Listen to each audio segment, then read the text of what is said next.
का जो SSC GD का एग्जाम है समाप्त हो गया है। चलिए देखते हैं कि आज आपके एसएससी जीडी के 2 फरवरी का जो सेकेंड शिफ्ट है उसमें कौन कौन से क्वेश्चंस पूछे गए हैं। पहला क्वेश्चन आया हुआ था कि सुभाष चंद्र बोस स्टेडियम कहाँ पर स्थित है। तो नेताजी सुभाष चंद्र बोस स्टेडियम हैलाकौंडी असम में आपका स्थित है। भारत में एक बहुउद्देशीय स्टेडियम है। स्टेडियम का मुख्य रूप से फुटबॉल और क्रिकेट के मैचों के लिए इसका उपयोग किया जाता है। तो यहाँ से आपको सुभाष चंद्र बोस स्टेडियम पूछा गया था। रिपीटेड क्वेश्चन है, ये आपके आसाम राज्य में यानी कि भारत के उत्तर पूर्वी राज्य असम में स्थित है। चलिए नेक्स्ट क्वेश्चन देखेंगे। नेक्स्ट क्वेश्चन आपको जो पूछा गया था कि अंतिम पंचवर्षीय योजना कौन सी थी। तो यहाँ पर योजना के अंतर्गत सरकार द्वारा जारी 12वीं पंचवर्षीय योजना जारी है। 1951 में भारत में पहली पंचवर्षीय योजना शुरू की गई थी और 2017 में 12वीं अंतिम परियोजना रही है। यानी यहाँ पर आपकी अंतिम परियोजना पूछी गई थी। जैसे कि आपका पिछले शिफ्टों में यहाँ पर कार्यकाल पूछ लिया गया था कि 12वीं पंचवर्षीय जो अंतिम पंचवर्षीय योजना थी उसका टाइम पीरियड क्या था। तो आपका 2012 से लेकर के 2017 तक था। जैसा कि क्वेश्चन मोस्टली घुमा फिरा के वैसे ही रिपीट करके आपसे पूछे जा रहे हैं। तो अंतिम पंचवर्षीय योजना आपकी 12वीं थी जिसका कार्यकाल यहाँ पर 2012 से 2017 तक था। तो ये क्वेश्चन यहाँ पर एक पूछा गया था। नेक्स्ट क्वेश्चन देखेंगे हम लोग। नेक्स्ट एक आपका क्वेश्चन आया हुआ था कि मौलिक अधिकार संविधान के जो हैं उन्हें किस देश से लिया गया। जैसा कि मौलिक अधिकार के भी क्वेश्चन पूछे जा चुके हैं।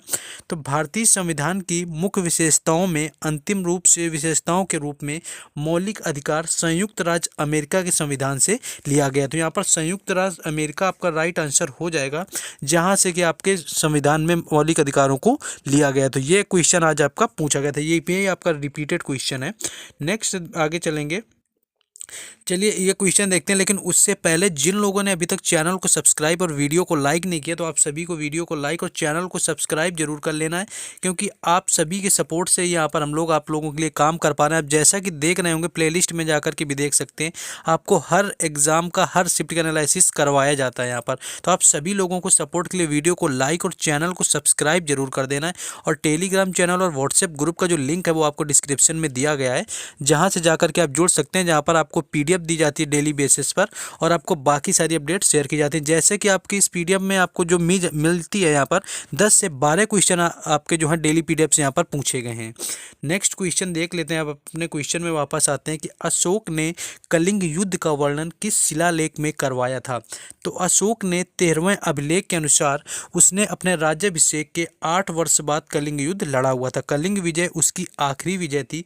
यह युद्ध आपका 262 ईसा पूर्व में आपका होता है। 261 ईसा पूर्व में आपका हुआ था और ये आपका जो था अशोक का आखिरी विजय थी। इसके बाद इन्होंने धम्म नीति अपना ली थी इस युद्ध के बाद हृदय परिवर्तन होने से। और कल ये आपका एक क्वेश्चन भी पूछा गया था कि धम्म नीति किस मौर्य शासक ने अपनाई थी। ये चौथे शिफ्ट का क्वेश्चन था। तो देखेंगे कि आपके सारे क्वेश्चन घूम फिर के वहीं से आ रहे हैं। तो यहाँ पर आपका 13वां शिलालेख राइट आंसर हो जाएगा, जिसमें अशोक ने कलिंग युद्ध के वर्णन के बारे में लिखवाया हुआ है।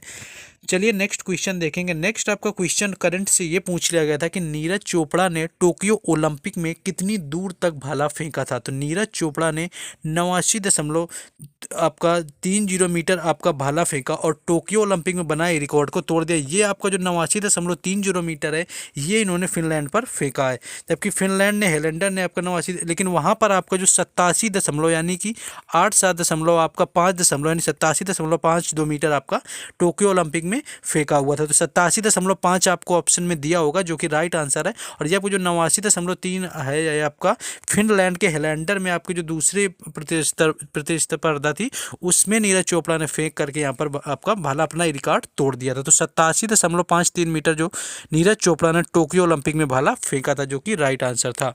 नेक्स्ट क्वेश्चन देखेंगे हम लोग। नेक्स्ट आपका पूछा गया था, नेक्स्ट एक क्वेश्चन ये आया हुआ था कि हरियाणा के लोक नृत्य निम्न में से कौन नहीं है। वहाँ पर आपको हरियाणा के लोक नृत्य दिए थे, एक आपको हरियाणा का नहीं दिया हुआ था, तो पूछ लिया था कि कौन सा यहाँ पर नहीं है। लेकिन उससे पहले कि जैसे कि सारे क्वेश्चन रिपीट हो रहे हैं मोस्टली, तो अभी तक आपकी जितनी 48 शिफ्टों में एसएससी जीडी का एग्जाम हो गया और 48 शिफ्टों को मिला करके देखा जाए तो आपको ऑलमोस्ट 900 से ज़्यादा प्रश्न यहाँ पर आपके जीके जीएस के पूछे जा चुके हैं। तो उन सारे क्वेश्चंस को यहाँ पर आपको मर्ज करके एक PDF तैयार कर दी गई है और उस PDF की अगर हम बात करें तो इसका जो मिनिमम शुल्क है आपका PDF का यहाँ पर 20 रुपये मात्र आपका चार्ज उस PDF का रखा गया है। और उस PDF की बात करें तो यहाँ पर आपका जो नंबर, ये नंबर दिया हुआ है, इस नंबर पर कांटेक्ट करना, इस नंबर पर कांटेक्ट करके ये PDF आप परचेस कर सकते हैं, क्योंकि आपका हर शिफ्ट में 10 से 12 क्वेश्चन इस आपका कहीं ना कहीं क्वेश्चन इस PDF से पूछा जा रहा है। तो इस PDF को परचेस कर लेना, ये व्हाट्सएप नंबर दिया हुआ है। मिनिमम चार्ज यहाँ पर 20 रुपीज़ का रखा गया है। चलिए नेक्स्ट क्वेश्चन में चलते हैं। नेक्स्ट जो क्वेश्चन आपका आया हुआ था कि निम्न में से हरियाणा का लोक नृत्य कौन सा नहीं। तो अगर यहाँ पर हरियाणा के लोक नृत्य की बात करें तो तीज नृत्य आपका हरियाणा का होता है। लूर नृत्य की बात की जाए तो ये भी हरियाणा का हो जाता है। इसके साथ साथ आपका खोड़िया नृत्य होता है, फाग नृत्य होता है, ये सारे हरियाणा राज्य से संबंधित लोक नृत्य होते हैं। लेकिन ऑप्शन में एक आपको रऊफ दिया हुआ था, रऊफ लोक नृत्य दिया हुआ था। तो यहाँ पर रऊफ की बात करें तो ये जम्मू कश्मीर का संबंधित नृत्य है, जो कि पूछा जा चुका है पिछले शिफ्टों में कि रऊफ किस राज्य से संबंधित आपका लोक नृत्य है। तो रऊफ दिया हुआ था, जो कि यहाँ पर जम्मू कश्मीर राइट आंसर हो जाएगा। नेक्स्ट एक केमिस्ट्री का आया हुआ था कि सोडियम बाइकार्बोनेट का सूत्र पूछ लिया गया था, जिसका NaSCO3 यहाँ पर राइट आंसर हो जाएगा। और NaCO की बात करें CH3 की, तो ये खाने वाला आपका सोडा होता है, जिसे बेकिंग सोडा के नाम से भी जानते हैं। तो NaSCO3 यहाँ पर आपका पूछा गया था।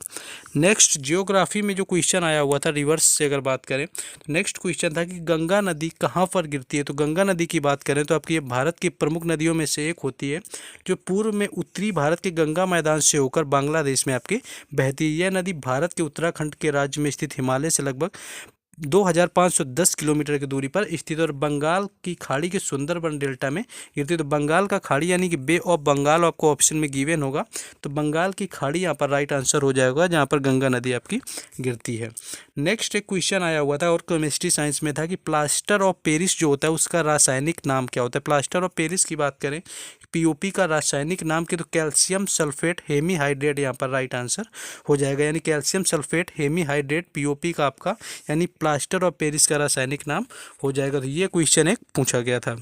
नेक्स्ट देखेंगे, नेक्स्ट एक आया हुआ था कि राष्ट्रीय आय का आकलन कितने समय में किया जाता है। राष्ट्रीय आय यानी कि नेशनल जो आपका इनकम होती है उसकी बात करें तो आंकड़ों को करते हुए इसे ध्यान में रखने के वर्ष 2021-22 के राष्ट्रीय आय का दूसरा अग्रिम अनुमान की बात करें तो अक्टूबर दिसंबर 2000 यानी कि तिमाही जो आपका 3 महीने में आपका यहाँ पर GDP राष्ट्रीय आय का आकलन किया जाता है। तो 3 माह आपको दिया होगा, 3 महीने दिया होगा ऑप्शन में, जो कि राइट आंसर था, जो कि 3 महीने में राष्ट्रीय आय का आकलन किया जाता है। नेक्स्ट क्वेश्चन देखेंगे यहाँ पर। नेक्स्ट आपका पूछा गया था आपका कि 2022 में केरल के शास्त्रीय नृत्य मोहिनी अट्टम से या कुछ आपका जो संबंधित आपका पूछा गया था किसको आपका अवार्ड दिया गया, ऐसा कुछ क्वेश्चन आपका आया हुआ था 2022 के करंट से। थोड़ा क्वेश्चन में कंफर्मेशन कम है। तो अगर बात करें तो आपकी जो कुचिपुड़ी आपके आंध्र प्रदेश की जो नृत्यांगना रही हैं अपर्णा सतीशन को वैश्विक स्तर पर उन्हें उत्कृष्ट योगदान के लिए आपका राष्ट्रीय नृत्य शिरोमणि पुरस्कार आपका 2022 में दिया गया है। बाकी अगर क्वेश्चन में थोड़ा भी चेंज है तो आपको कॉमेंट करके यहाँ पर बता देना, तो आपको राइट आंसर बता दिया जाएगा। नेक्स्ट क्वेश्चन एक ये आया हुआ था कि 2022 में रक्षाबंधन किस महीने में मनाया गया। तो अगर रक्षाबंधन की बात करें तो यहाँ पर 11 अगस्त 2022 आपका मनाया गया था 2022 में। तो यहाँ पर आपको महीने अगस्त या जो भी आपको महीने दिए होंगे, अगर आपको हिंदी में आपको महीने दिया हुआ तो श्रावण मास यहाँ पर राइट आंसर हो जाएगा अगर हिंदी में दिए हुए थे। बाकी अगर आपको इंग्लिश के महीने दिए हुए थे तो अगस्त माह यहाँ पर राइट आंसर हो जाएगा, क्योंकि 11 अगस्त 2022 को रक्षाबंधन का आयोजन हुआ था।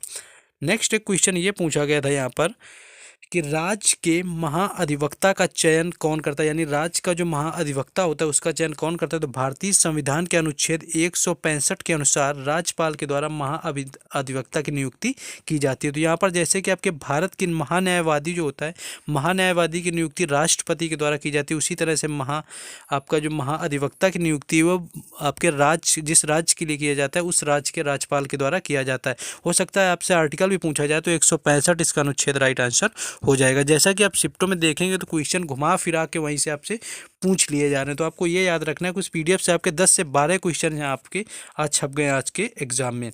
नेक्स्ट आपका एक CBDT से संबंधित कुछ आया हुआ था कि CBDT का वर्तमान में अध्यक्ष कौन है, या ऐसा कुछ आपका रिलेटेड था ये क्वेश्चन। तो अगर CBDT के अध्यक्ष की बात करें पूछा गया था तो नितिन गुप्ता यहाँ पर राइट आंसर हो जाएगा, जो कि वर्तमान में CBDT के अध्यक्ष हैं।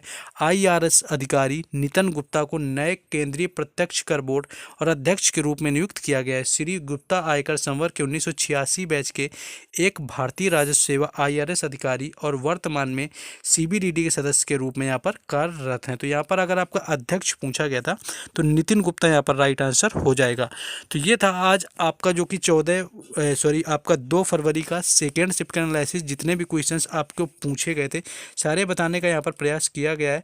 और जैसा कि आप लोगों ने अगर अभी तक वीडियो को लाइक और चैनल को सब्सक्राइब नहीं किया तो वो कर लेना, क्योंकि उसके अगर आप सपोर्ट करते रहते हैं तो आपके लिए सारी चीज़ें और भी यहाँ पर होती रहती हैं। जैसा कि आपको बताया गया है कि PDF की आपके लिए इतनी ज़्यादा बेनिफिशियल होने वाली है, हर शिफ्ट में आपके कहीं ना कहीं इससे क्वेश्चन पूछे जा रहे हैं। तो आपको इस व्हाट्सएप नंबर पर कॉन्टैक्ट करके ये PDF को परचेज़ कर लेना। इतना ज़्यादा अमाउंट यहाँ पर नहीं रखा गया है, बिल्कुल मिनिमम इसका चार्ज है। तो इससे क्या होगा कि आपको ज़्यादा से ज़्यादा यहाँ पर क्वेश्चन पूछे जा सकते हैं इस शिफ्ट में। चलिए मिलते हैं थर्ड शिफ्ट में।